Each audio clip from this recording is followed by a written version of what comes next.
اگر کسی شخص کا والد کہہ دے اپنی بیوی کو طلاق دو تو کیا والدین کے کہنے پر بیوی کو طلاق دینی چاہیے کہ نہیں دینی چاہیے؟ جب حضرت عمر نے حکم دیا تھا تو حضرت عبداللہ ابن عمر نے کہا میں طلاق نہیں دوں گا. حضرت عمر نے آگے سے کیا یہ مسئلہ بتایا کہ جب والد حکم دے دے طلاق دے دینی چاہیے تم کیوں نہیں دے رہے؟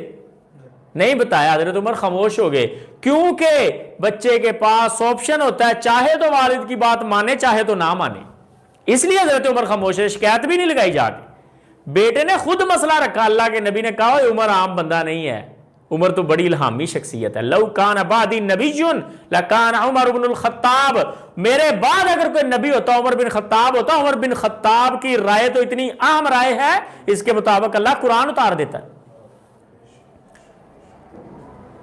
تو حضرت صاحب جب آپ کے والد حضرت ابراہیم جیسے ہوں یا حضرت عمر جیسے ہوں، وہی آتی ہو یا الہامی ٹاپ کی شخصیت ہو، تو پھر آپ ان کے کہنے پہ طلاق دے دیں. اگر گنہگار بندہ ہے،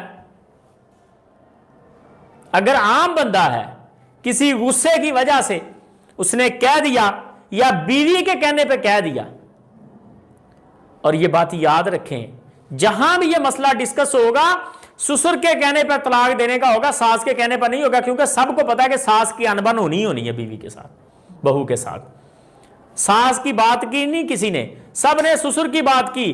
اور اگر آپ کے والد بھی کہہ دیتے ہیں اپنی بیوی کو طلاق دو تو پھر بھی آپ کے پاس آپشن اور اختیار موجود ہے. اگر آپ کا والد، ہمارے شیخ عبداللہ امجد شتوی رحمہ اللہ، وہ یہ بات کہتے تھے، وہ کہتے تھے اگر آپ کا والد عمر بن خطاب جیسا ہے تو پھر اس کے کہنے پہ دے دو.